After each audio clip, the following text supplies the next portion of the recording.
Hey everyone, I'm Brendan. Hey guys, and I'm Morris. Today we're going to be driving and talking about the Jaguar F-type from 2020.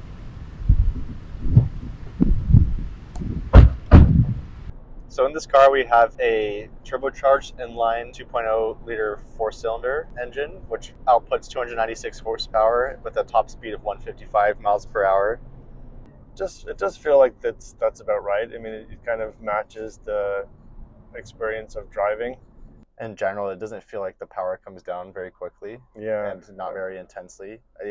I'd say I have noticed, I don't know exactly how to replicate it, but you get this pumped in fake engine noise, which I personally think sounds really cool. We can try to get a clip of it if we can on the video. I'd almost wish it was more prevalent, especially when you're flooring it, to kind of just give you that illusion that you have maybe a V6 or a V8 beneath you.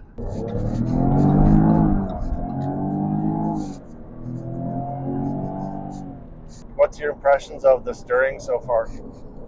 Yeah, it feels like a very nimble, agile car. It's very sharp, this steering, which I appreciate, and has a really great driving position. I think I very much value being able to hold the steering like this with my hands at the 3 and the 9, and I think it's very well suited for that. And then I think the other thing on the seating position that you mentioned, Brendan, yesterday when I first drove the car, the visibility just seemed so bad, even through the front window.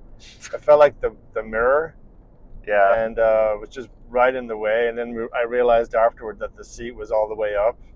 And he didn't think to adjust the seat once he picked up the car. Thought it was just ready to go from the factory. Yeah, perfect fit for him. So that I thought it was dialed in based on my driver's license dimensions. I was drawing comparisons to the C7 actually that we drove a little bit earlier this year. And I noticed on that car it had a little bit of a dead zone on the steering wheel, so if you turn it either way you wouldn't get any response from the car. Whereas here it's very sharp and precise and goes exactly where you want it to go. And it feels like it really tops out on its torque at pretty low speeds. I feel like at 40 miles per hour is pretty much near where it tops out. You don't really get any further acceleration past that point, which is a little disappointing, and I think likely a product of this being the smaller 4-cylinder engine.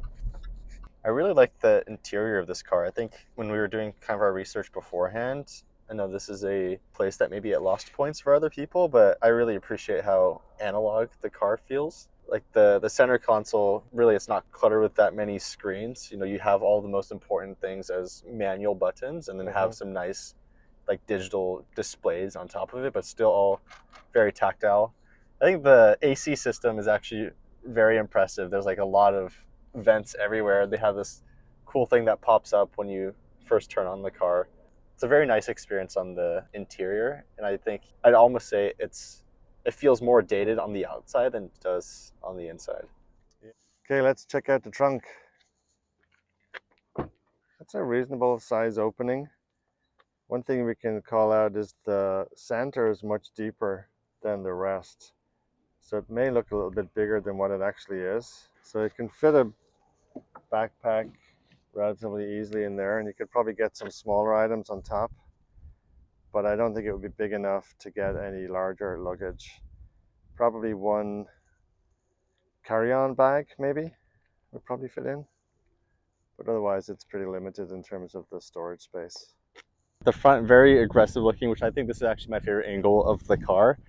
I have the two headlights that are kind of coming in, and then have this really aggressive look with the grills. For the most part, these do look to be cosmetic grills where not much air is going to actually go through. Except the ones on the hood, they actually do open to the interior.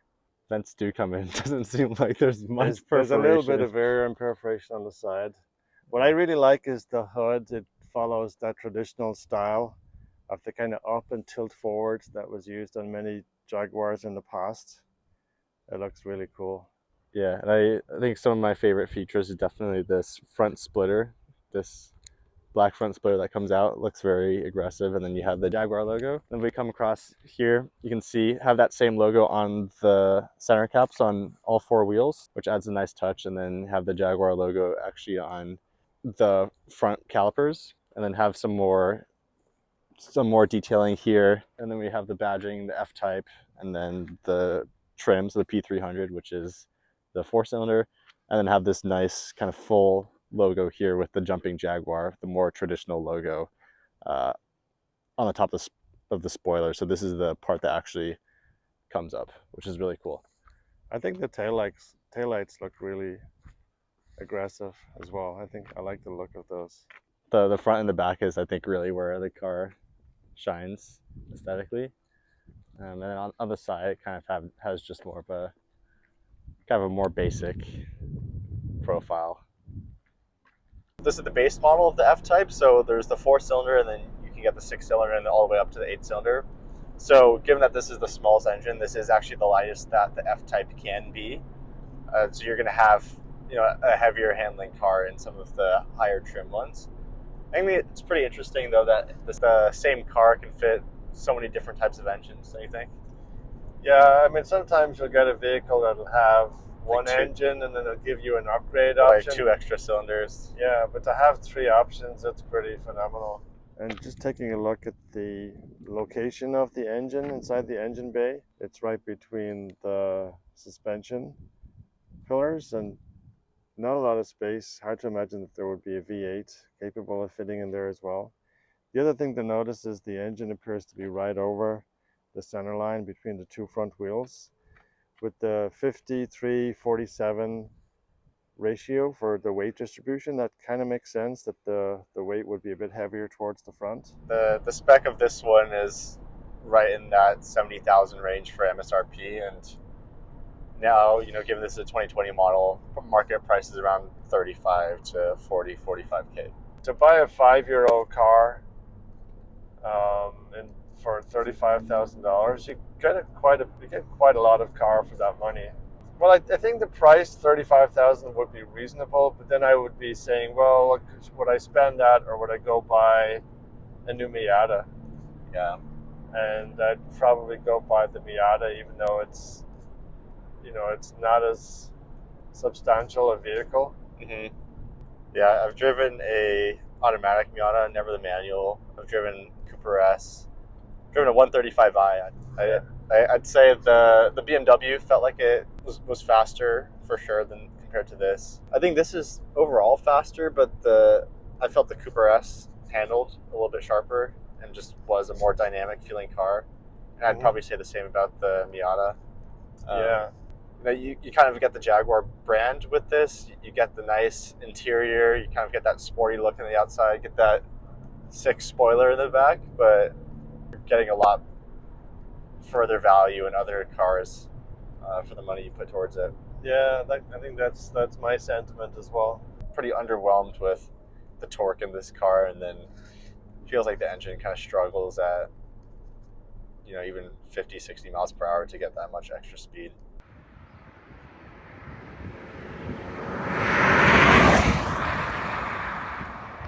The numbers on this vehicle try to tell a different story, but the actuality and the feeling of it doesn't seem to match up. Yeah, I imagine this is kind of a cool car for not car people. You know, you get the Jaguar look. It's fast, off the line. Yeah, it kind of lacks what you'd want as an enthusiast. I'd say like the handling and the performance is still pretty strong, but it kind of lacks that, I don't know, that extra factor, if you will. It doesn't seem too noisy. You know, on the inside, it's obviously more noisy than a car with a solid roof, but I think it's not too bad. There's pretty good insulation, I think, in the top. All right, everyone, so now we got the top down. I'm sure you can tell by the audio, and please don't mind this crazy blue tape contraption we have behind us to get the GoPro set up, but I have the top down. It's really pleasant. It's nice to, especially with like the California weather, to have the sun in your face. Right now we're driving past the ocean though, so we got a lot of fog, but it's overall very nice. Yeah, I think the noise level is reasonable at this kind of speed, which is perfect for cruising the California Pacific Highway. Yeah, I'd say at the 50 miles per hour range is kind of the sweet spot where you kind of have this effect coming over the top of the car, which doesn't really kind of disturb you. We should also try with That's the true. windows up, see what that feels like. That is a lot quieter, huh? Yeah, so having the windows up definitely makes a big difference. Yeah, I think this is doable. I think it's a pleasant car to drive. I think it's comfortable. It's got nice amenities on the inside. And it's reasonably quick. So overall, I think it's a good vehicle, but it's probably not on the higher end when it comes to the performance or just the noise. Yeah, I'm looking for that certain kind of exhaust note, which is hard to achieve in a 4-cylinder, but I think this is a long way off from what it could potentially be. Yeah, it doesn't feel special, which you kind of expect to feel in a car that ranges from 100 to up to 120k.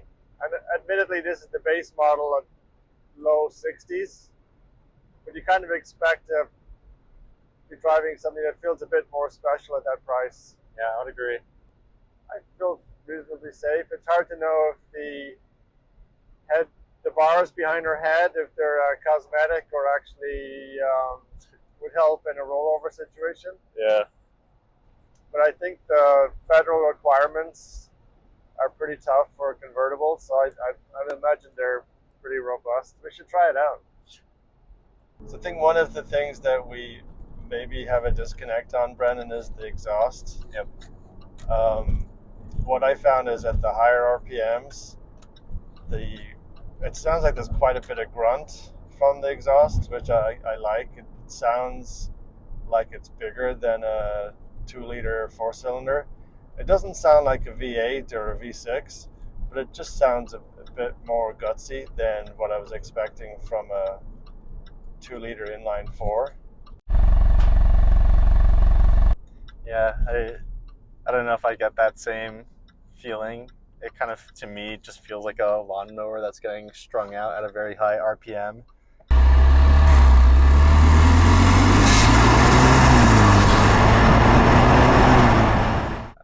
But yeah, that's kind of just my thoughts. But you guys can let us know in the comments what you think. Yeah, let us know if anyone out there has the V6 or has driven it, or the V8, and just let us know what the exhaust sounds like. It'd be definitely interesting to hear that. Even better for the super fans of the channel, let us know if we can drive your V6 or the V8s. Yeah. I think all the driving dynamics are generally pretty strong, so I quite like how, given that it's a sportier car, I quite like how the level of stiffness in the suspension feels just enough where you get a lot of feedback from the ground, but not like you can feel every pebble on your rear. So I do appreciate that. I feel like the steering is very tight, but it is just lacking that torque and that, I think, extra horsepower that the other engines would have. And so I think kind of then the takeaway is that we kind of like the package, but it seems like the engine, the 4-cylinder, is just not the way to go. I think it puts it in a category where people who really want a Jaguar can get one at a reasonable price, but the true Jaguar enthusiasts would probably want to aim a little bit higher and go for the V6 or the V8. Yeah, exactly.